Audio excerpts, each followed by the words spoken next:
Episode 183, An Interesting Turn of Events. The video taken by Michael Cox's private investigator only showed Jake's face, and he had not mentioned one word about Lila.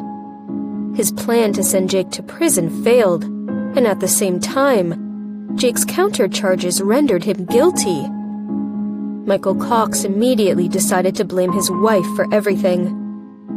He went back to his office and dealt with the business, while figuring out a way to get his wife out of this mess. In the end, he paid a great fortune for Jake's lawyer to lose the case. When Mrs. Cox got out of detention, it was 5 days later.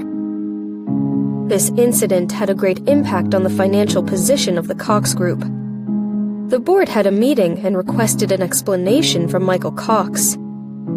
After dealing with the board members, he had another bothering problem at hand. Although the customs had agreed to hand the raw materials imported from Germany to him, they needed to deduct a part of it. He quickly showed his sincerity by thanking the officials properly and got his hands on the materials. However, at this time, Liam Costco's assistant called, asking him to ship the first batch of products. His head hurting, Michael Cox pleaded to have more time. Hearing this, the assistant changed his tone. "I ordered the products from you a long while ago.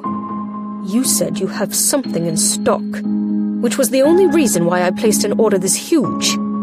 Now you're telling me nothing's ready. Please enlighten me. What should I tell Mr. Costco?" "You can't put it that way. This is not the first time we are collaborating." "That was the very reason that I trusted you. Mr. Costco originally wanted to give the order to the Robinson Group. We gave it to you because he respects you. Now you're telling me you can't deliver on the pre-mentioned date? Do you still remember what our contract says?" Michael Cox had an even worse headache and quickly agreed with him. "All right. I will give you 2 more days. If you still cannot deliver then, it will be considered a breach of the contract."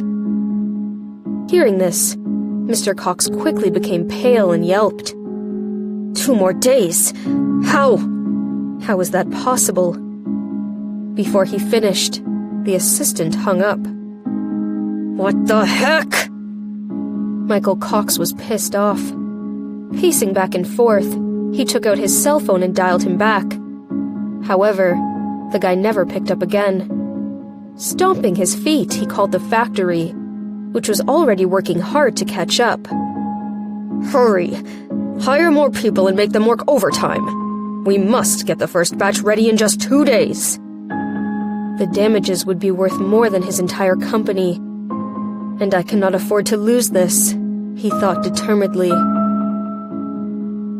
Tomorrow would be Grandpa's birthday, and Serena finally got her present ready at the last minute.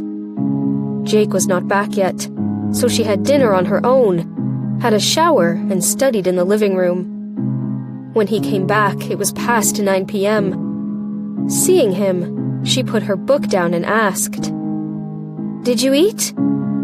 "Not yet." "All right. I will heat up some dishes for you." "Okay." He looked at her softly. "I'll have a shower first." "Sure." After getting the dishes ready, she saw him walking downstairs wearing nothing but a bathrobe.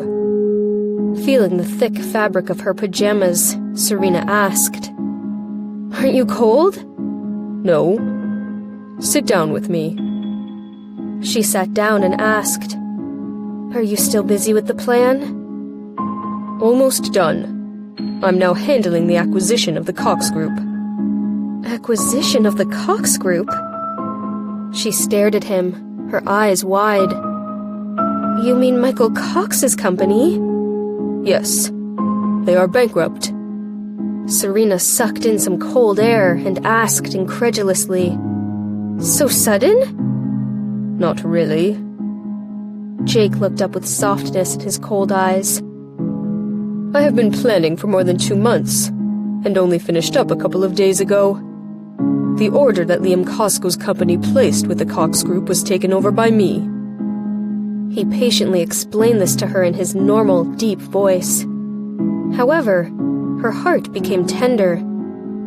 He had been really busy these days, so he must be exhausted. It took him several minutes to explain the whole thing. Serena was shocked to hear it. What? You dared to take over such a huge mess?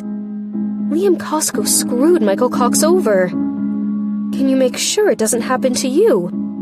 Of course. Liam Costco's father and grandpa were old friends. Dad and Uncle Liam practically grew up together. She stared at him, her eyes wide. You mean he's a family friend? Right. He's my uncle of sorts. No way. She suddenly understood. You and your uncle worked together to destroy Michael Cox? He stopped eating and tapped on her forehead. In your eyes, I'm that wicked? She nodded without hesitation. Narrowing his eyes, he said, It's just being smart. Michael Cox did that to himself. You are wicked! He was in a great mood. He curled his lips and finished the last bit of his soup.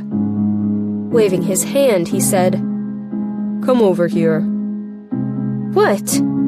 She asked, walking over. He pulled her into his arms. Her heart racing, Serena glanced at his glistening eyes and knew what he wanted. Indeed, Jake put an arm around her waist and said, Mrs. Robinson, shall we try the kitchen out? Frightened, she immediately struggled. No! Let's go back to the bedroom. I heard it's very interesting. Shall we give it a try? He heard. It must be that Jackson Roberts. Because of what he had heard, they had done it in the living room, the balcony, and everywhere else. Serena was totally against the idea. However, she could not resist him, as she was overpowered against the fridge. Finally, she surrendered and panted, wrapping her arm around his neck. Holding her, Jake whispered into her ear, Let's make a baby, Mrs. Robinson. Oh! Before she could say no, she was completely disarmed. Jake had booked the only 6-star hotel in Austin for Grandpa's birthday. Captain Robinson had hand-picked all the guests invited, who were all celebrities of the older generation. Around 6 p.m., most of the guests had arrived, and it was quite a bustling scene. In the kitchen of the hotel, Serena took the longevity peach, which had cost her a lot of effort, out from the oven, wearing thick oven mitts, and decorated the plate under the instructions of the chef.